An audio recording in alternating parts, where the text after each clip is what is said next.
The NFL guys, there's a number of them, close to 30 players in the league.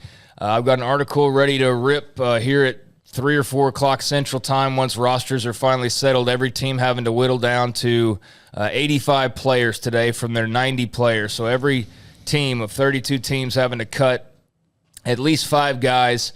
This has not affected Baylor's near 30 guys so far, but as we record this, there are still spots that need to be found out and released by the teams themselves. So we'll see. And this obviously is not the big, massive cuts. Not even next week will be. Next Tuesday, there will be another one, another 5 off every team. But then 2 weeks from today is when you will see rosters trimmed down to 53. And that's where just absolute bloodshed will occur because everybody, 32 teams, will have to go from 80 to 53. So you will have hundreds of guys in 2 weeks' time that are no longer on rosters. And I'm sure some Baylor guys will be affected by that somehow or another, whether that puts them on practice squads or cuts outright or what have you. But right now, about 27 guys are still kicking around the NFL. And for 3 of those guys this past week, pretty fun debuts. You had Terrell Bernard with the big scoop and score touchdown for the Buffalo Bills. You had Tristan Ebner with the touchdown catch for the Bears. Also had a nice run in that game as well. And Tyquan Thornton also with the touchdown catch. Elsewhere, you had Jalen Pitre seeing action as a starter for the Texans. Not everything was great. Abram Smith had a bad fumble for the Saints as he continues battling for one of the backup running back jobs. JT Woods is kind of getting his, himself acclimated to life in the NFL, trying to overcome some just rookie mistakes that happened to the best of us and players of his ilk, but still a lot of promise for him. Just trying to iron some things out right now with Los Angeles and the Chargers. And then, there's tons of veterans and other storylines that are going on. But, I mean, from the rookie trio alone of Bernard, Ebner, and Thornton, pretty cool to see them with big plays this past weekend. Yeah, and Tyquan is just having an awesome camp. I mean, all the reports are the Patriots are so excited for him, and he's been putting on a show. I think he's going to be a starter for them this year.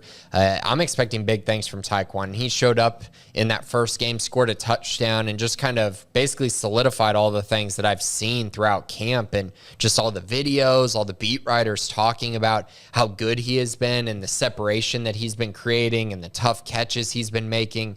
Really excited for him. The other guy who has a lot of momentum right now is Tristan Ebner. He looks like he might be finding a role in that Bears offense as a third down back. They have David Montgomery and Khalil Herbert ahead of him. But Ebner is just kind of a different guy than those two. A little more speed, a little more pace, and a better pass catcher. He'll also have a great role on special teams, which is why he's a sure thing to make the Bears as long as he stays healthy. Bernard, haven't heard a ton on him. I think he's doing his thing. I don't think he'll be a starter this year. No, Petry's going to be a starter for sure.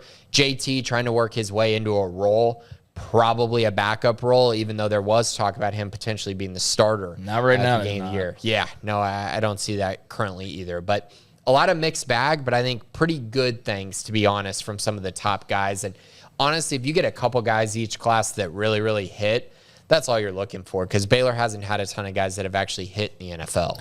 Well, I'll lay it out a little further in my article once the deadline hits, but, I mean, Xavier Howard is carrying the torch, and then after him, I mean, quite frankly, they don't have really much of anybody. The rookie class is kind of like their great hope right now as far as NFL action goes because, yeah, there's veterans like John Weeks, but who talks about the long snapper? Josh Gordon's trying to make a roster. I mean, if you count him, I mean, some people don't because he was booted from Baylor, so some people don't count him, and some people do, so it is kind of his eye of the beholder.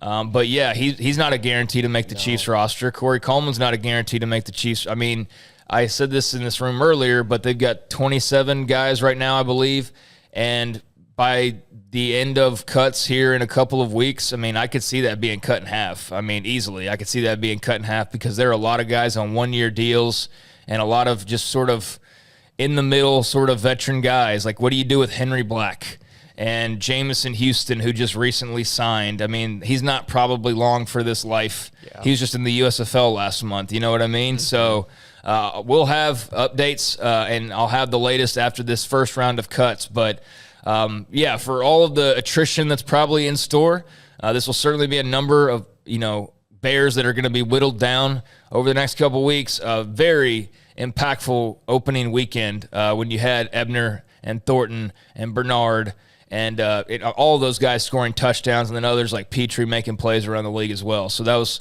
cool to see. Those rookies have certainly given the NFL side of things a little bit of a spark.